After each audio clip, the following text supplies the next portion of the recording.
Well, open source intelligence is now kind of woven into the fabric of so many different careers. You may work in cyber, you may work in investigative journalism or police work or any number of careers where you need to find information online efficiently. One of the things that we find is unless you're going into the Tor dark web to do things, to research the hidden services that are in there, the general thing that I will say is don't use it as a VPN because it's not as safe and as secure, and it introduces a huge amount of latency into your work. Yes. So obviously, I love open source intelligence, and I have collected a library of links and websites and just voluminous amounts of information. And along the way, I started to organize it. And I was using the Start Me page to kind of categorize the places that I like to go and learn. So I have sections in here for things like news and blogs, podcasts, webcasts, newsletters. It's not that hard anymore. And with advances in AI and other things, having skills in OSINT is just, it's a force multiplier in any field you're in.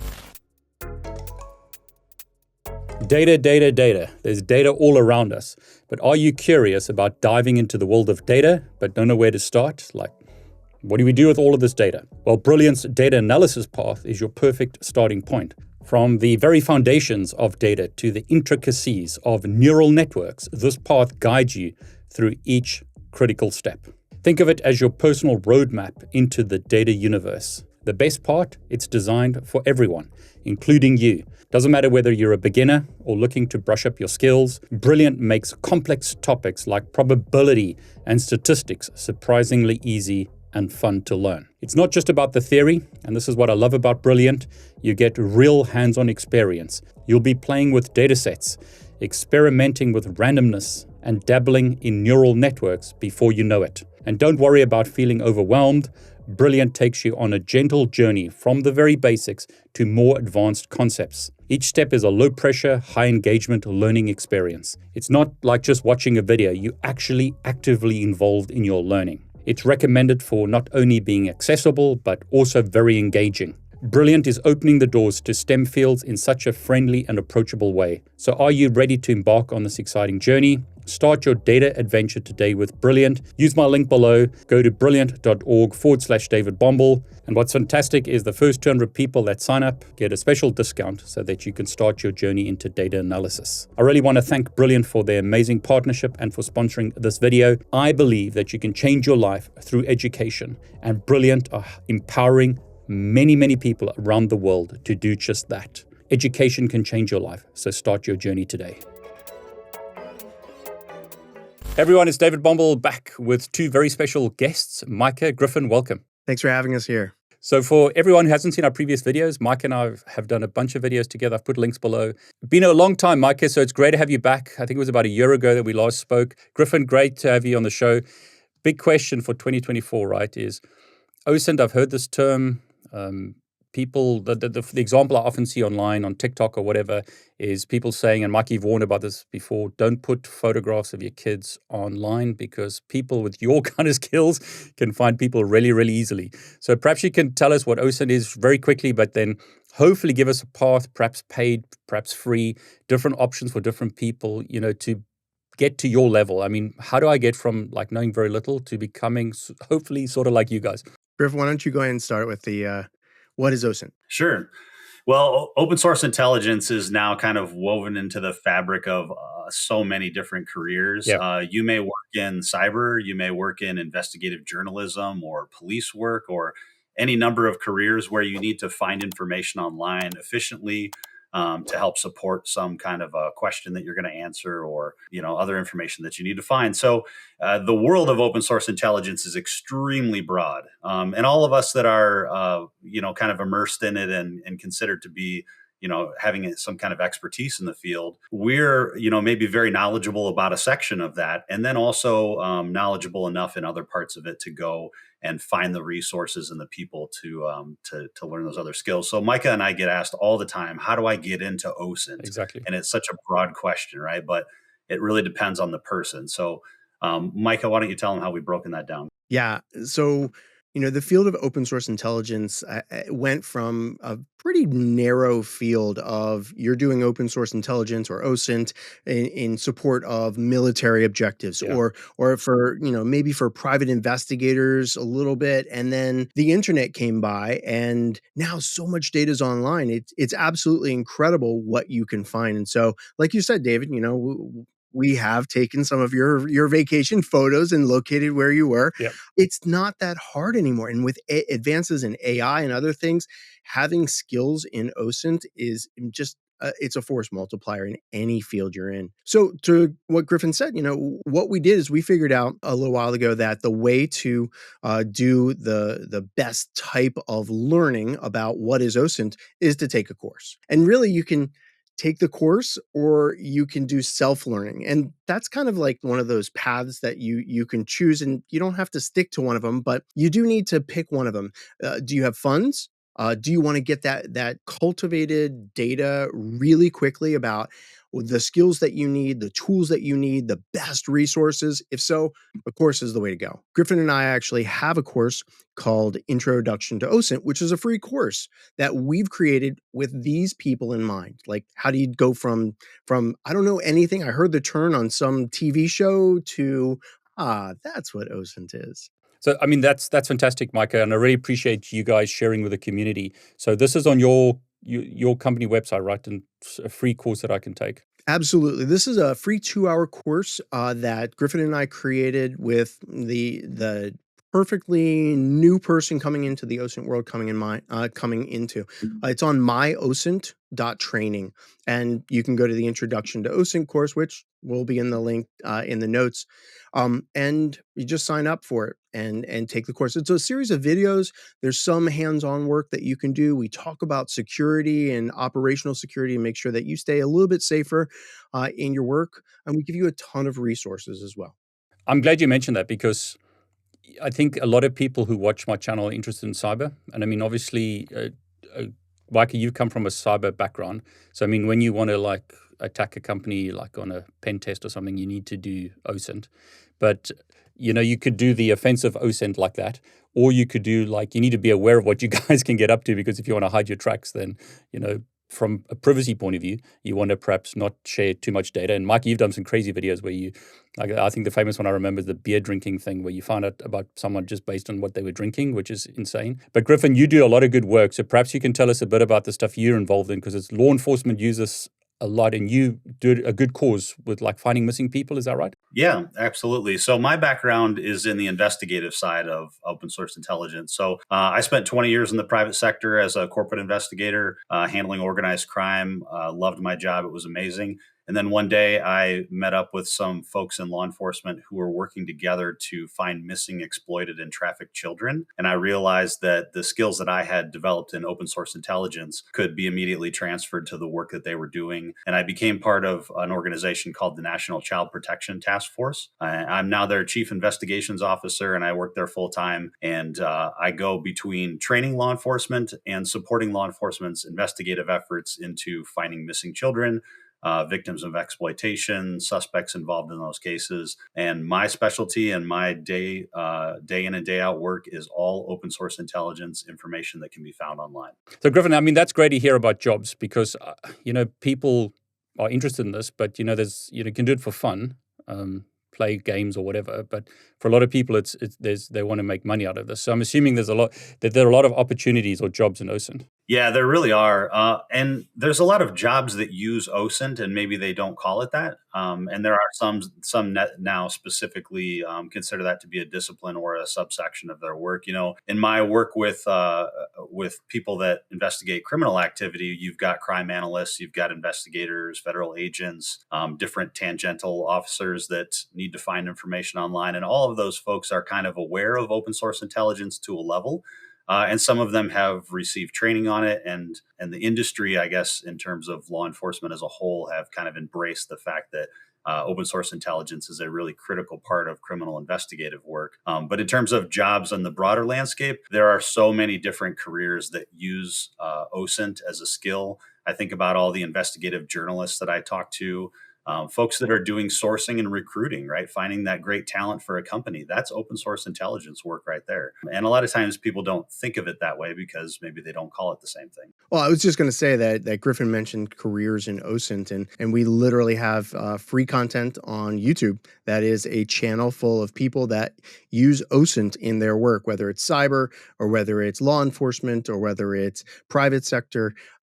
You can hear it from people like how do they use open source intelligence in their work in these free videos. I love that. I see some people I've interviewed before. I see Philip Wiley's there, offensive security. That's great to see. And then I see Justin, also offensive security. You've got Lizette there. She's in the police in the Netherlands, right? That's great to see, because I think I see it a lot with terms, right? People sometimes, like Google Docs is a term, or OSINT is a term, and it kind of excludes a lot of people who just perhaps do this without even giving it a name. Yeah, when I was doing cybersecurity and getting into OSINT, I started talking to some sourcers, some recruiters that Griffin was just mentioning, and when I talked to them, like, how do you find people online? Because I mean, recruiters, that's their job. I have a job rec. I need to find them. And it was really kind of funny. The recruiter looked left and looked right, kind of did that scene from The Incredibles. And they said, okay, I can tell you this, but you can't share this. I'm like, all right. And they said, I use Boolean queries. I'm like, what's a Boolean query? She said, okay, you go to Google and you type in penetration tester or cybersecurity engineer. It's like, those are Google dorks. We've been doing those since the 2000s. And she said, no. Boolean queries. So that's when I realized that we need like some kind of data dictionary to map out, this in one field is OSINT and this in another field is OSINT. That's fantastic. I mean, the one thing I was just, you've got a course about this as well, I think, is on the dark web, right? Because there's a lot of OSINT can be done on the dark web, especially, I mean, the kind of stuff, Griffin, perhaps that you get up to. Yeah, so the dark web is one of those things that most people, maybe they know about, but they would never go there. They don't know what it's for, how they would use it. The dark web course that we have up right now is the first one of what will be a series of getting people progressively more comfortable with understanding the dark web. And it's really that introduction. It's that, what is it? How does it work? How do I kind of put my toe in the water safely? Because there is definitely some peril in the dark web, right? There's some danger there, and we want people to be conscious of the dangers of doing any kind of online research. We spend a lot of time talking about your operational security when you do this type of work. In my work specifically, there's a chance that you can compromise an investigation, or you can alert somebody to the fact that they're being looked at, and all of those things are very detrimental in this case. And so we want people to keep those risks top of mind. So I've been asking you guys a bunch of questions, but I believe you've got something prepared, right, to give us like a path or a roadmap. How do I get to be where you guys are, or hopefully, try and get as close to your knowledge as I can. I mean, just you mentioned it offline. How many years have you been doing this? I think both of you, like, quite a long time, right? Griffin, you've got over 20. Yeah, I'm just over 20 years now. And I've been doing cybersecurity and OSINT for probably over 20 as well. So you guys are going to give us, like, I hate to use the term, not the shortcut, but like, this is the thing about learning at the feet of mentors, if you like, or learning from people who have walked this road. Give us the, I don't want to make the same mistakes that you guys have made, or, that old boomer term. I don't want to walk up the hill. What's it? Barefoot in the snow, both ways, kind of nonsense. Give us like a quicker way to get to where you guys are.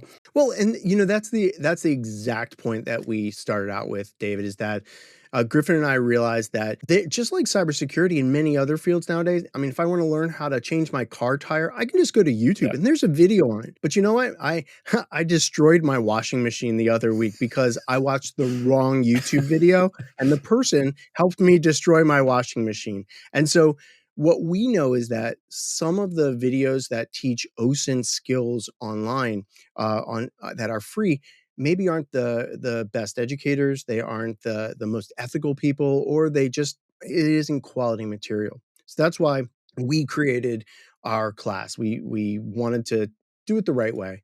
I'm glad you said that. I just have to jump in here. I went to a doctor, and he was saying, you can get this, or you can go on YouTube and you can watch this guy who does these videos, and if you do that, you're going to destroy your legs. So it's like, okay, go to the people who actually know what they're doing, and that's why it's great to have you guys on, to share this. Sorry, I interrupted you. Yeah. No. That's the exact point, is that it's really hard to know. As a new person coming into a field, whether it's washing machine repair or whether it's OSINT, it's hard to know who are the people that are going to teach you the good stuff, and teach you to be ethical and have a process and really get you in there, and who's just going to showboat and teach you how to do it wrong. Yeah, and we realize too that, at some point, if people are serious about anything, they're going to invest some resource into it, right? Time, money, and things like that. And when it comes to your question about how do I catch up to where you are, well, we obviously have invested a lot of time, right? Over 20 years, we've invested time in our learning, but along the way, we've also invested money. And the reason that we do that is because there are people who are farther ahead, who can curate that knowledge for us and can deliver it to us in a way that makes sense and help to ramp us up quickly. And at the times and places where that's right for us, then we did those things. Well, that's one of the benefits of going with a course that somebody's created. They've logically organized things. I'm trying to teach myself how to play the bass guitar. I know, I just all of these random things we're talking about. I'm trying to teach myself how to play bass guitar, and I'm looking online for videos, and one person's like, "You got to know your scales and arpeggios," and another person's like, "Don't worry about it, scales and arpeggios. Play your favorite song." And everybody's got a voice. And which one do I really focus on? And the honest to God's truth is, I probably am going to go take a lesson somewhere and get somebody else's thoughts. So this is a Start Me page. It's free and on the internet. And this is Griffin. You want to tell them what this is? Yes. So obviously, I love open source intelligence, and I have collected a library of links and websites and just voluminous amounts of information. And along the way, I started to organize it, and I was using the Start Me page to kind of categorize the places that I like to go and learn. So I have sections in here for things like news and blogs, podcasts, webcasts, newsletters. And what I would do is, as I read things, as I consumed that learning, that content from other people in the field, I found folks that I liked, and I found products that I liked, and I started collecting them here. Along the way, it became a popular resource for people in the open source intelligence field. And so I try to do a good job of keeping it curated and bringing in new content and things like that. So as you can see, it's laid out in sections, and those sections all have a heading that kind of tells you what's going on with it. Right in the middle, you have news and blogs. Of course, you have tools and resource collections, right? Because the number one question we always get asked is, what are the best OSINT tools? Where do I find the best OSINT tools? And you guys are going to come back and give us your top 10, I hope. We are. Good. We absolutely will. And there's a lot of people, as you can see from that section being the largest, there's a lot of people who have collected tools and categorized those links and, put them in ways for people to be able to search for, I need a tool to discover a Discord server, something like that. And so I collected their collections, right? So that when I need a resource, I can go look for a resource in their collections. But really, I think where the most value is in a page like this is you can see the curated content in the way that you might learn. And so one thing that Micah and I have discovered over the years with teaching people is that not everyone learns content the same way, right? So somebody may be an audio type listener that consumes content in an audio fashion. Maybe they listen to podcasts. Somebody else might need to see videos, and perhaps they spend time on YouTube. Another person may need to read a book, right? So I have categories for each of those types of learnings, those styles of learnings. Nice. And then I try to star my favorite resources within each section. So if somebody's like, hey, look, you've got 10 books on here and I want to take a look at one or two, well, I've put a star next to the ones that I like the most. I'm glad you did that, because otherwise it's overwhelming, right? And it can be, right? And the whole point of this is to make OSINT seem a little bit less overwhelming. The community, the OSINT community at large, is incredible. I have met some amazing people. I have learned so much from other people's work and what they share in the community. But to Micah's earlier point, you don't know where the good quality is, where the good people are. And so I try to really focus on those people that I think are adding value. Maybe they've taught me something, or I see them regularly producing valuable content. And I try to bring that to light for other people who are sort of following in that path. And that's the whole point of this Start Me page. It's great to see this. I mean, it's even that might be overwhelming. So I'm glad once again that you highlighted the items, or the websites that you really like. But perhaps you can talk more about this, because I mean, this is great, but I wouldn't even know where to start. So, one of the things that Griffin and I know is that when you're starting out, you need that direct path. You Exactly. need do Yeah. this, do this, do this, Yeah. right? So here's what our recipe is for how do you start out. You pick whatever modality you learn best in. Like Griffin said, if you're a book person, Ray Baker's book or Michael Bazel's books, those are like the Bibles within the OSINT field. And if you like books, go ahead and buy them, peruse them, go through them. They're written very well, and they're excellent resources. If you're somebody that likes podcasts and stories, we've got some of those over here as well. Just start with the ones that are starred. Pick your modality. For us, one of the things that's very important is keeping up to date on resources. But for you just getting into the field, that's not something that you have to do until you know how to do stuff, right? Yeah. You staying up to date on the latest AI, OSINT venture, and the tools that use all of these cool things is not going to help you in the long run unless you understand the fundamentals. And the fundamentals aren't really flashy. So they're sometimes not great, not fun to learn. But in this case, we have a whole bunch of training sections here, including the myosint training and other courses in here. And some of these are paid and some of these are free. And in fact, one of the biggest things you can learn to learn OSINT better is how to self-research things. Go to Google, go to Bing, go to Yandex, go to some search engine and type in whatever it is that you want to learn. And then follow those resources, collect them yourselves. And as you're tracking that, as you're doing that, make your own list of where you've been, what you thought of those things. And that's going to be a great learning path. I see you got SANS there. I mean, for a lot of people watching, SANS is like out of budget, right? But Micah, you train or created courses at SANS, right? That's right. I created the first OSINT course at SANS, Sec 487. But last year I stopped, actually 2 years ago. 2 years ago, I stopped teaching for SANS just for a variety of reasons. I wanted to do more with myosint training and grow my own training company. Also, I wanted to make training that was affordable or more affordable to more people. Yeah, and I love that because you guys have got the free training, but then you've also got your package. Perhaps you can just show us your website because there's Sure. you've got different options, right? Where you can like buy an individual course, or you can buy like the whole year's training or something. If we go to myosint.training and we go to the bundles and tracks page, we have essentially two bundles. The bundle of core courses that are the courses that Griffin and I have created that give you that standard foundation of what you need in the world of OSINT. That's the immersion bundle right here. And this has 12 courses right now that takes you top to bottom of how do you get that solid foundation. But many of you are probably going to want more, right? How do I get everything? Because while we have 12 courses in here, we have 37 courses over in the all course bundle.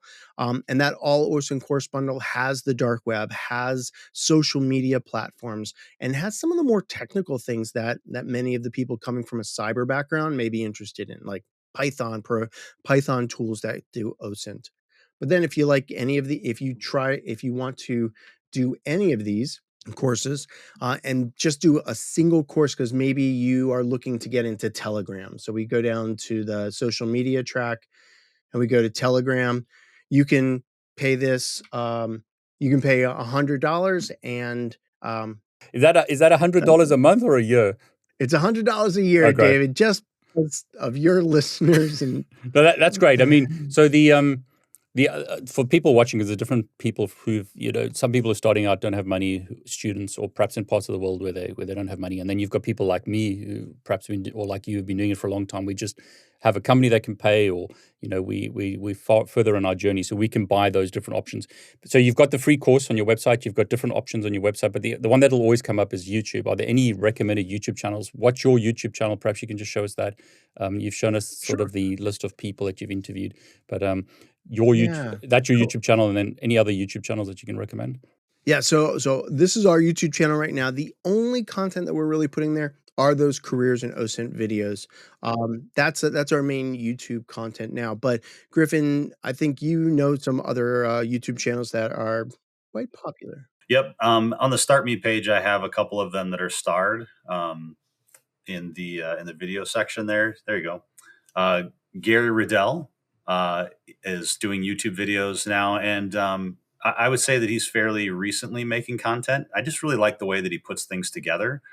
They're well produced, but they're not overproduced, and they are often very succinct, which I know people appreciate. And so you can, if you like consuming knowledge by way of video, then I think that Gary's stuff is a really great place to look.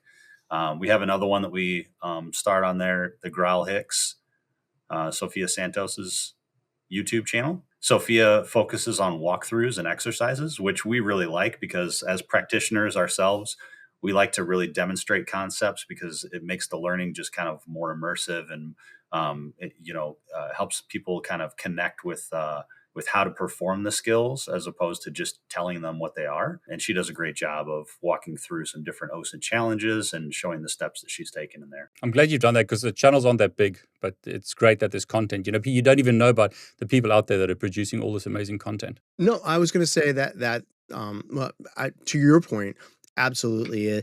The OSINT field as far as YouTube is quite varied. There's a lot of little channels on there that are doing some really good work, but um, it's a challenge to really make sure that they really get their due.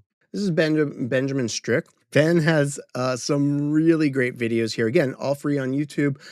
Got 22 of these YouTube OSINT at home, and Ben does some amazing work examining videos of war-torn places in the world, looking at before and after satellite images, and really teaching you how to do all of that.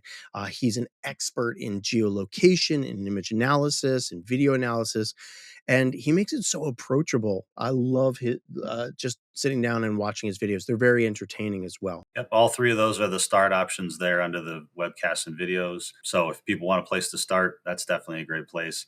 I also really want to spend some time calling out the OSINT community and how to sort of get in there. As Micah and I were talking about, the advice that we give to people when they come to us and ask, how do I get into OSINT? One thing that always comes up is that sense of kind of community, that belonging to the group, right? And it's such a humongous community that it can be intimidating and you don't really know where people are or how to kind of step into the room and meet people, right? So I've gathered up some Discords and Slacks and some LinkedIn groups, depending on maybe where you go with your own social networking, where you can network with other people in an OSINT focused community. And that's really where, folks like Micah and I have gotten together, and so many other people that have gone on to create content and, training companies and do presentations and things like that. We've networked and met each other and found people that we really connect with. And that sense of belonging, that sense of community is one of the things that keeps people really in OSINT as a passion. It's fun to solve the puzzles. It's fun to find that little piece of information online and get the answer that nobody else could get. But it's also really cool to feel like you're a part of something that a lot of other people are connected to, and that matters to somebody like me. So I like to show how other people can sort of come in and be welcomed into the community as well.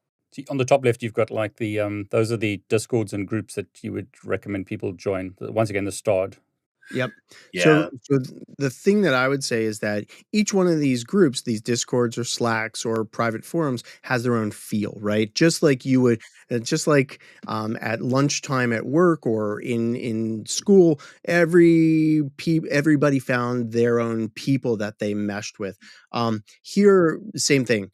Some of these groups are more focused on finding war crimes in certain parts of the world, and some of them are more focused on just learning and sharing, and some of them are focused on doing exercises. So depending upon what you're looking for and how you want to interact with this, go to a bunch of these and try them out. Just see what it's like to lurk in there and see what kind of people are there. Trust me, it took me like 4 or 5 different places before I found one that I was comfortable with. And then, like Griffin said, it helped me amplify my career. I love that. I mean, networking is so important. And I mean, if for jobs as well, right? If you give back to the community, it's going to open up doors for you as well. Absolutely. And many of those groups, those community places will have things like job postings or different career focused sections that you can go into because, like we've mentioned a few times, so many different careers utilize OSINT.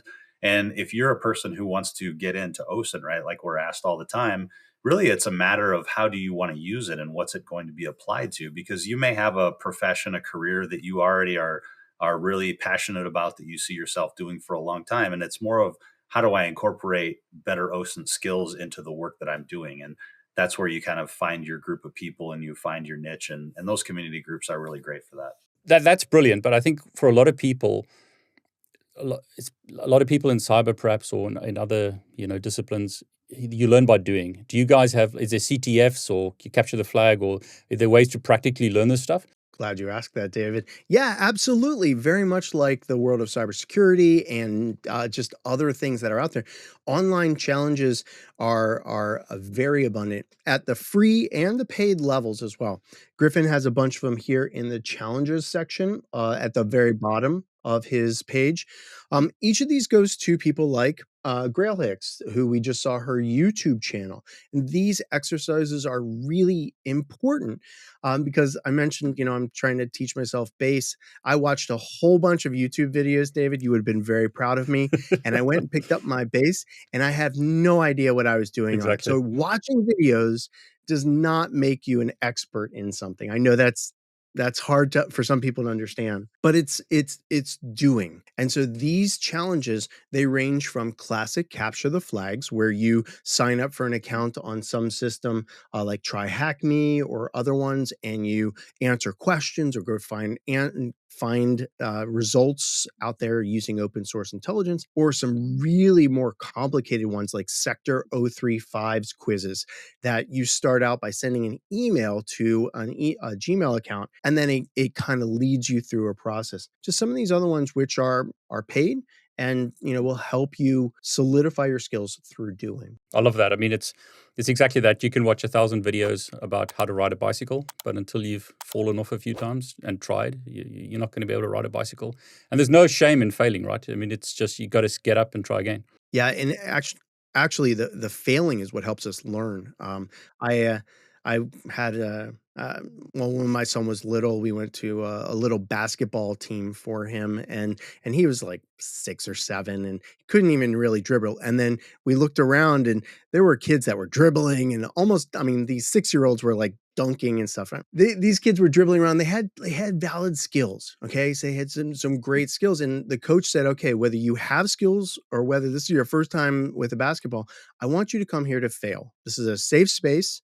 This is a place where you learn skills so you can become even greater. And so these places, these challenges are safe places to fail, so that when you do get that OSINT work and you're tracking down somebody that's trafficking human beings or oligarch that is doing bad things, you don't fail there. Or if you do fail, you know how to work through it. I'm glad you mentioned that, because you can go on the dark web or wherever and you can get into a lot of trouble really quickly, I'm assuming. Absolutely. Well, and the reality is real OSINT work is not very flashy, not very glamorous, right? If you read a blog or you watch a case study video or something like that, it looks very exciting and you see all the flash and the fun stuff that people found. But what you don't see is all of the failure and all of the times that you clicked here and there was nothing, or you typed that query and there was nothing, or you got the wrong result or the wrong person, or you had to sift through a bunch of data and organize it in a way that you could contextualize what you were dealing with. That's not the fun part of it, right? But that's the reality of it. And if you're taking training, you should expect to feel uncomfortable. You should expect to run up against things that you don't know how to do and have somebody show it to you, and then go out there and try it and maybe not do it all the way and have to go back and watch it again, and take your time. And if you're not taking on training from that point of view where failure is okay, if you're in an environment that makes you feel like failure is something that's looked at and objectified by the people around you and makes you uncomfortable, then you're in the wrong place. And there are lots of places where you can go and find better experience, better training, better quality. And that's what Micah and I try and put first in the products that we make. Is the experience of the user is really the most important thing. We want them to get the knowledge, and we want them to get it in the best way for them. It all started at zero. And I think people sometimes forget that. It's easy to say, oh, this is dumb, this is too easy. But, when you were young, you didn't know that either. And I think that's something I always try and strive for, because a lot of people who watch this content will be new to this, or whichever field it is, new to OSINT, new to cyber, new to networking, whatever it is. You've always got to remember that compete against yourself. Don't compete against other people. Some people are very competitive, and that's good if it's done in a constructive way. But I mean, at the end of the day, you're fighting with yourself, right, to try and make yourself better every day. Well, and that's one of the things that was very discouraging to me in the cybersecurity world. I did a talk about having these imposter feelings, imposter syndrome, because I was comparing myself to the uber elite people that had been doing this all their lives, and I was feeling incredibly inadequate. So, like Griffin said, people need to find a place where they are comfortable, track their own journey. Hey, last week I didn't know about this. This week I know about this, and it allows you to really see your individual progress. Don't measure yourself up against other people because it's just going to be discouraging. You guys have mentioned this word a few times: tracking, organization, keeping track of data, whatever. And I saw you got a course in Obsidian. Is it?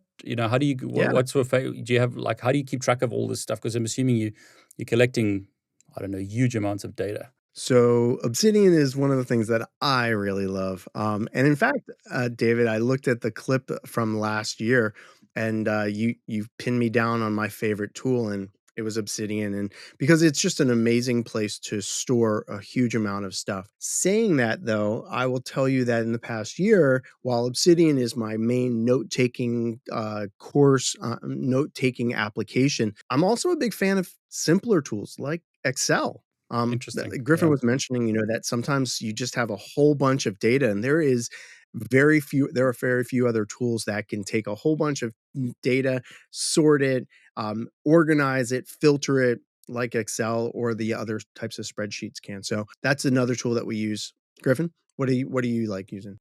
Well, for organization, I'm sort of beholden to Micah's Obsidian because we have to work together on it. But I mean, for me, I come from a simpler time, right? So I'm taking notes in note taking applications. I'm writing out Word, and I'm probably creating more work for myself there. But that's just a demonstration of how wide the spectrum can be of what you can do and be effective, right? And it's what works for you. It's not what works for everybody or what you should be doing. And we want people to understand that open source intelligence is intelligence work, which requires that human element of processing, that analytical look at the data, right? It's not gathering up information. That's just information. It's applying that human piece to it. And you can't recreate the human piece with tooling. Tooling can make you more efficient. It can give you access to data that you couldn't otherwise get, and it can do a lot of powerful things, but it can't replicate what you can do with your mind. And the people that are in there that are curious, that are flipping over that 100th rock when everybody else stopped at 99, those are the people that become great open source intelligence analysts because they have that drive and that curiosity to be able to find that one piece that everybody else did. I'm glad you mentioned that because I mean, I got on my list here like prerequisite skills in some disciplines. Like if you want to be like some hacker that hacks or reverse engineers malware or whatever, that's quite a journey to get to that skill level. Is it easier here, or is it like, do I need what prerequisite skills do I need to get started? I really think that you have to have a ton of self motivation and perseverance because, like I said before, this work is a lot of failure. It's a lot of looking in the wrong place before you find the right place. You have to know you have to know where to look, and you have to know what you can do with a piece of data. If I had your email, David, I could go off and I could find so much information about you because I know where to look. But in a lot of places that I look, I'm not going to find anything. And you have to be ready to be able to push through that and to keep looking and to keep knowing. And you have to be able to follow a process because the intelligence cycle itself is cyclical. And as I run your email address through different tools and I find new things about you, then I'm going back with your usernames and I'm going back with other pieces of data about you, and I'm reanalyzing and researching those things. And it's a process that I've learned over time that's now ingrained in me. But you can go out as a person who's newly introduced to OSINT, and you can learn that cycle, and then you just have to practice doing it until it becomes second nature, sort of like riding a bike, like you mentioned. I think the prerequisite skills for open source intelligence also depend upon what part of OSINT you're going into, right? I mean, if you're looking at war crimes type of videos and images, you're going to need some other baseline skills for how to deal with vicarious trauma and how to process those images and or the how to process that data so that you stay healthy. Whereas if you're just doing simple social media analysis for organizations or to find information about people, some of the I'll say it, some of the younger people that have grown up on social media platforms with all the apps, they are native researchers, right? I talk to my kids or other kids about these types of things like, how do you do this? And they're like, oh, there's 7 ways you could do that. And oh, and that, what you see there, that's a filter. And this means that they speak the language and they know how to do it naturally. So just because somebody is starting out doesn't mean that they're already not coming to the world of OSINT with skills that are really useful. So good timing, because that's my next question, age. Because a lot of people say, I'm too young, or ask the question, am I too young? And then the flip side is, am I too old? And the one I always get is, David, I'm 21 years old. Is it too late for me to get into cyber? Or I'm 27. Is it too late for me to learn XYZ skill? So how do you address age? I'll tell you what. In the last 20 years, I have hired and developed more people than I can remember. And just in recent years, I met a young man who was working as an IT help desk person at a college. Didn't have any open source intelligence skills, but had a ton of passion and drive and knew that he really wanted to do this work. And I took him on in sort of a mentorship type of role. And I worked with him in open source intelligence through some volunteer work that he did to support our efforts at the National Child Protection Task Force. And then about a year and a half later, I helped him apply for and get his first Intel analyst role. And he thrived in that role, and the company did great things for him, and people continued to help him because he had that drive and passion that people could see. And then he went on to a very well-known social media company and heads up an important division for them now, doing very important investigative work to support law enforcement in a role that 3 to 5 years ago, he probably didn't even know existed. And it was because of what he had inside of him, not what any of the rest of us did. We just sort of guided him on a path. And there are lots of us out there that are ready to guide you all on the path. You just have to know where to look, and you have to be willing to put in the time and effort. And I think that one of the really important things to think about with OSINT is something that Griffin mentioned earlier, that it is human focused. A lot of it is human focused, or a lot of it is cyber focused. You're dealing with domains and IPs and attribution of cyber attacks and IP reputations, or you're researching websites. In my opinion, it's really a very welcoming field, because if you are somebody that's transitioning from an unfulfilling job in something, or somebody that was great with languages but really didn't know what to do, if you can translate this language and that language, or know how to operate in dark web forums, or know how to do something in the cyber realm, those skills, which are not directly OSINT, are going to make you more powerful in the field. A language person is going to be probably more helpful when dealing with possibly foreign social media. Like, what are they saying? Is this propaganda? Or maybe going into certain dark web forums where people like me, who only really read English, I can't go into a forum that is in Russian or in Arabic because I won't know what to do. So there are seemingly unrelated skills that, with the proper mentor, can help you realize that maybe this is an area of OSINT that you're already primed for. And I mean, is it too late if I'm in my 30s or 40s or 50s? It is absolutely never too late. Absolutely not. I mean, the field is so varied, and there's so much opportunity there that if you genuinely have a passion for it, or for anything, let's just go beyond OSINT, right? It doesn't matter how old you are. It matters that that's what you want to do. Spend your time doing things that you love. I consider myself to be one of the luckiest people in the world, because I wake up every day excited for the work that I'm doing and the chance to get to do it with some awesome people. And some days I don't even know how I got here. Harness that feeling, harness that passion, and follow the things that you want to do. Don't listen to everybody else, and don't listen to the naysayers and the people that'll make you feel like you're not good enough today. You know what? You're going to be better tomorrow than you were today.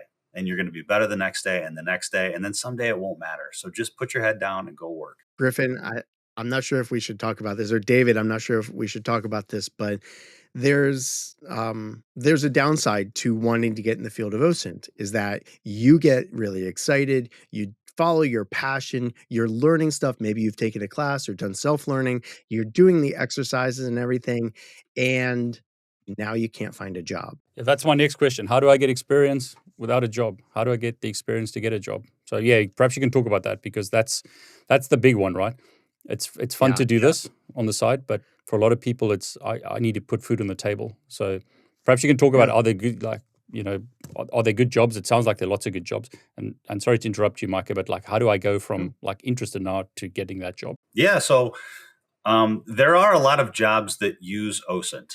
So you may already know the type of job that you're looking for that's going to use OSINT, and then you have to determine, do I need some kind of a certification? Do I need a specific skill set? And then how do I develop that? And that's where those learning resources that we shared can come in handy, because you can focus your time on particular courseware.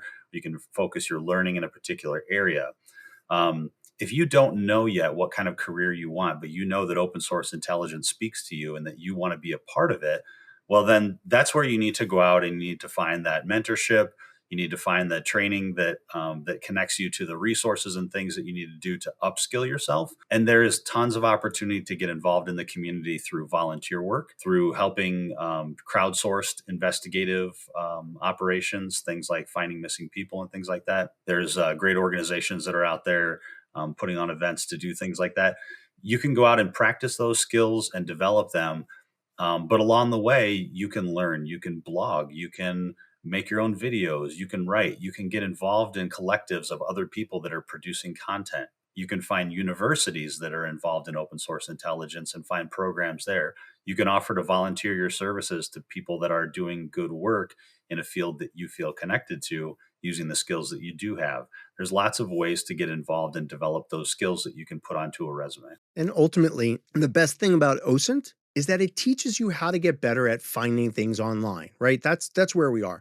So when I'm looking for what jobs are there in the OSINT field, you kind of get better, right? You know how to find those things, right? Because you're going to maybe use the word OSINT in the area, OSINT in the topic, OSINT in languages, or open source intelligence, and you'll start using those Google search engine queries or Bing or other search engines to do the research to find your job. There are not a lot of jobs out there right now that say OSINT and this. They will have synonyms. They will have other processes, like must be good at reverse image searching or analyzing images and video or other things. So when you're doing your job search and you're doing your queries, make sure that you create a keyword list of all of the, not just the titles like OSINT investigator or intelligence investigator. Make sure that you note all of those skills that you have or you will have when you get to the workplace, that you could search for those individual skills or certifications to see if there are jobs out there that are being posted that have those as requirements. There is a site out there called OSINT Jobs that specifically focuses on curating jobs that would leverage OSINT skills. And so people can check out the link to that. It's a great place to go and look. But because OSINT is sort of a subset of other types of work that you might be doing, or it's a skill that's involved in work that you're doing, then really it's about connecting with the career and figuring out what aspects of OSINT you need to grow in order to be able to do that type of work effectively. I mean, it's great advice. I mean, I think we spoke offline. In networking, it's if someone wanted to become a network engineer, you can go and start like with a CCNA and then CCNP, CCIE is like it's kind of like mapped out for a lot of people. It's changed a bit recently, but that's kind of like a path. In cybersecurity, Mike, if someone's got an OSCP, this guy knows like baseline knowledge, he knows at a certain level or she's at a certain level. So is there anything like that in OSINT? Or, the thing is like, let me pitch it to you this way. If you're going to hire me, what would you look for? Is it certs or the specific certs, or you're going to look for like, have I volunteered? And, I can prove this by showing stuff on a blog. What would you look for in someone? And, like flip it around. If I was applying for a job, how would I prove that I actually, have got some experience, or, do I need are there specific certs, stuff like that? So I'll go ahead and take a stab at this, and then Griffin, I know you have some other opinions. For me, I came from the world of cyber, and certs were a very big thing. But it was choosing your path and then getting those certs that would allow you to do that type of work, right? OSINT isn't like that yet. There are some certifications that are out there, but those certs are for products or for specific training courses, and they're not industry recognized necessarily. Yeah. And some of the certs that are out there that are in OSINT that are industry recognized are extremely expensive to obtain That's like SANS, out right? of the realm. Yeah, Yeah. out of the realm of most people. So then if you can't get those certs, then you look at how do you make sure that people know you have the skills. Yeah. And for me, coming up in cyber, my whole thing was prove it, prove it, prove it, Yeah. right? I created a blog. I did some personal research. I noted when I did capture the flags. I created that online persona. The problem, David, is that a lot of people in OSINT are also very big proponents of privacy because they Yeah. know that Yeah. that what people can find, right? So they don't want to have that big online persona. They don't want to have social media in their personal names at all because they don't want people to be able to look them up. So it's a really Yeah. big quandary. The biggest suggestion I have for these people is get to know other people. Because if I'm in a community like what Griffin was talking about earlier, and if I'm in a community and I know that you do amazing work or you have great ideas or you're suggesting and you're supportive or whatever, then when you say, hey, I'm looking for a job, we've got that personal connection. Yep, there are lots of ways to demonstrate that you have skills or that you've developed skills in intelligence work. You can promote it online through things like blogs. You can volunteer with organizations, but I love that Micah called out the community. The networking that happens in the OSINT community is really probably the catalyst for more jobs and more career changes than anything else, because it's about who you know. And in a lot of those communities, they're collaborating on investigative work, or they're attempting to help on some cause, or they're offering opportunities for people to participate in challenges and do things that they can then that they can talk about in a resume or in a personal website or whatever fits them. But having those connections with people who are in the industry already that recognize your passion and skills, that's really what it's all about for me. And the way to do that is to, for instance, connect to you guys on LinkedIn. But like the big thing is to like go into those like Discords and places, right? Yeah. One of the things that Griffin and I have talked about many times offline is that when people connect to us on LinkedIn or Twitter, we love to make those connections and hear their stories or do whatever. But that is a one-on-one kind of behind closed door direct message type of thing, and it doesn't represent the diversity of thought. I went into one of these discords one time and I asked a question when I was early in my OSINT career, and I was very focused on cyber and OSINT, and I was very focused on US based OSINT. And there were people on there from other countries. They just blew my mind with the creativity of responses, but also the resources that they had access to that I had no idea about. So, yeah, connect with Griffin, connect with myself, but go in and actually start learning from peers that are around the world because you'll be a better OSINTer in the end. Do that networking, do that professional networking in places like LinkedIn, or other places where you've got professionals in the field that you want to connect with, and go meet people, introduce yourself, make those connections, have a few conversations with people, and get to be somebody that folks know, and that can make a difference. So I'm going to put you guys on the spot now, right? 2024. I want to get into this. What are the top 3 or 5 things I can do? Like, first thing I go and do is go and register on a Discord. And I'm assuming it's the one on the top left there, right? That's the first one I should go and look at. Yeah, the Bellingcat Discord is a great one. The one next to it as well, the Case Discord server, used to be the OSINT Curious Project Discord server, is probably the biggest. And there are tons of resources and tons of people in those places. I would say that if I had to pick 3 places to go in the networking world, for open source intelligence, it's probably that Case Discord. It's going to be a LinkedIn profile, and it's going to be Twitter. Now, while Twitter has changed and some people have moved over to Mastodon and other places, there's still a very, very large OSINT community on Twitter, and you can find a lot of people to follow, and there's still a lot of content coming that way. So follow you guys and then see who you follow and then follow those people. Is that right? Or have you got a list of people I should follow? Yeah, so I don't have a list of people that you should follow. You could definitely take a look at our accounts and see who we follow. For me, it's more about who's putting out the content that speaks to me, that connects to what I need and what I want. And so I would encourage people to go and try out all those places. And for me, there's a big overlap. Twitter hashtag OSINT was an incredible resource for many years to get the latest tool, the latest techniques, and know stuff. It has become more fragmented recently, and with people leaving the platform and bots coming in and just making it you unsure whether this is a good link or not such a good link. But I would say. Pick a Discord that fits your style of learning, Bellingcat, Case. There are many that are for certain languages, that are for just French or other languages. So if you are a non-native English speaker, there may be some great communities. And then for me, one of the biggest places I am at is Reddit. Reddit/r/OSINT. I love seeing the questions that come in there and stuff. Okay, so join a community. You guys have given us a great list of great communities: Twitter, LinkedIn, or Discord, etc. So that's the first thing I'm going to do. Second thing I'm going to do is going to take your training, right? Or that should be the first on the list. You've got that free training on your website, so I would do that. Anything else, like any other, training or YouTube channels? Like, just give me the top three things. Like, join this community, go and take some free training, so that I can get an appetizer. And if I really want to, if I'm really serious, I can buy training. Anything else?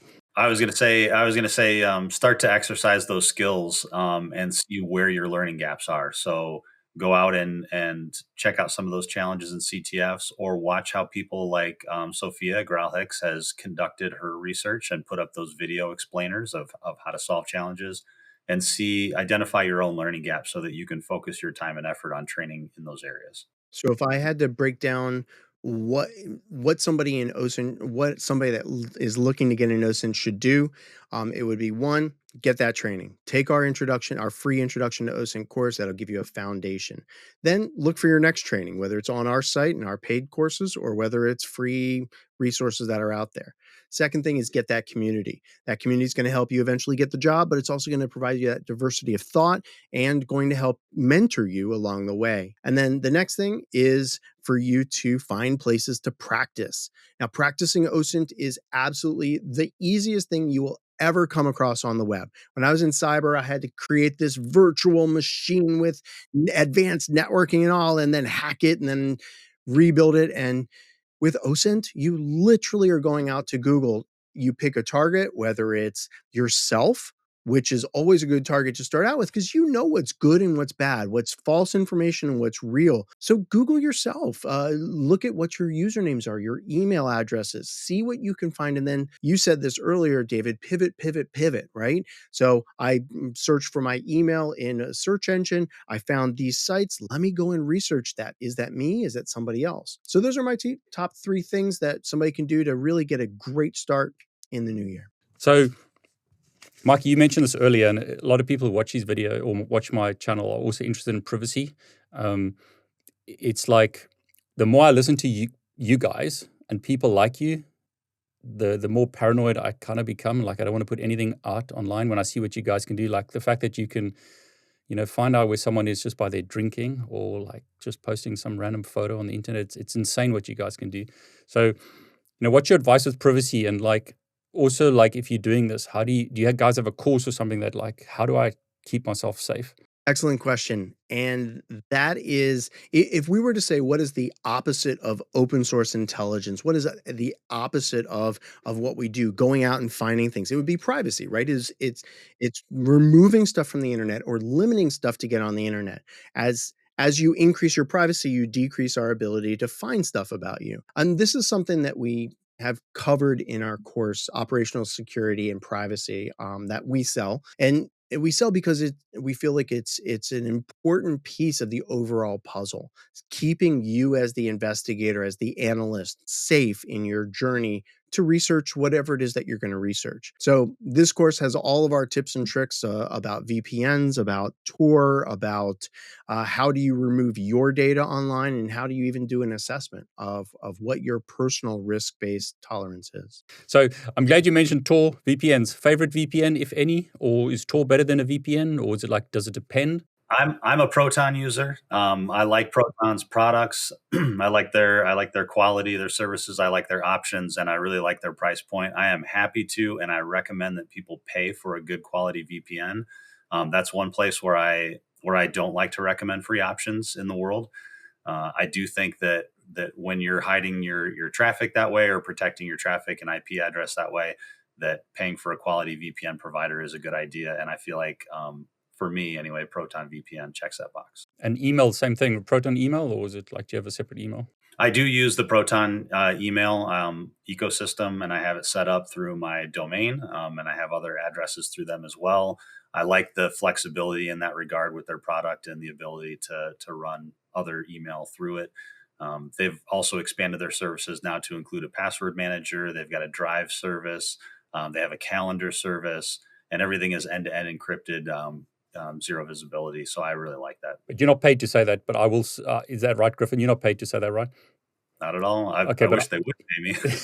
But I will say this for transparency. I am sponsored by Proton, so they do pay for ads on my channel, and I'm going to be interviewing. By the time you've watched this, hopefully, I'll be interviewing a very interesting person from Proton. So I'll link that video below if it's out. But just for transparency, I do use Proton as well. And the reason I use them is because people like you always recommend Proton. And when I talk to hackers or people in different spheres in cybersecurity or OSINT, it seems to come up over and over again. And that's the reason why I also recommend them. And sorry, Micah, what about you? So I'm a Proton. So many of us use multiple VPNs just because some of the endpoints are already burned on some of the more popular ones. So I also use Molvad. I like the anonymity that they have. The speed's great, and it gives me just what I need to get where I need to go. But you also mentioned Tor. One of the things that we find is, unless you're going into the Tor dark web to do things, to research the hidden services that are in there, to look at marketplaces or forums or whatever in Tor, the general thing that I will say is don't use it as a VPN, because it's not as safe and as secure, and it introduces a huge amount of latency into your work. And the sites on the public internet that you're going to be browsing to, they know that you're coming from a Tor exit node and will flag your data, or even require you to solve extra CAPTCHAs, or maybe even just block you in just wholly. You said something very interesting. Did I hear right where you said Tor is not as safe as a VPN? It is not. It is different. If you go into Tor and you are looking up hidden services, and everything is onion encrypted. I mean, it's encrypted multiple times. It's that onion encapsulated encryption. That's safe. Going out to the internet through Tor, essentially doing a guard node, middle relay node, and then out through an exit node. That exit node is absolutely the linchpin, the weakest spot in the whole chain. If that's owned by and run by somebody nefarious, they might be logging what you're doing. They might be changing your traffic. They might be man-in-the-middling your SSL TLS connections so that they're decrypting your HTTPS traffic. There's a lot of stuff. And there are, if you do your OSINT research, you can find that there are actually studies that have been shown that a lot of these exit nodes are destroy your anonymity when you go to the surface web. Staying inside of Tor, not a problem. But going to the internet, that exit node is a very, very weak link. That's a whole conversation. I think I'm going to have to get you back for that, because I'm sure there's going to be a lot of comments about what you just said there. So the recommendation would be use a reputable VPN, and you guys have given us two. Tor is great if you want to go dark web, but don't use Tor as a VPN if you're going to the clear web. So Micah and Griffin, it's been like over an hour. I really appreciate you guys sharing your time and your knowledge with us. Where can people go to find you? I'll put your social media links below, but the best place is your website, right? That's right. myosint.training is our commercial site. And then Griffin and I are both on LinkedIn and Twitter. Yeah, we're happy to connect with people in the community. We're here because we love doing open source intelligence, and we love meeting people that also love to do it. So please reach out to us, connect with us. If we can help you and we have resources to do so, then we will, or we'll direct you to places that might help you. We, at the end of the day, we're happy if you learn something from us, but we're even more happy if you just learn something in general about OSINT, and it can be from anyone. And we know lots of great people that can teach you. That's brilliant. Thanks so much.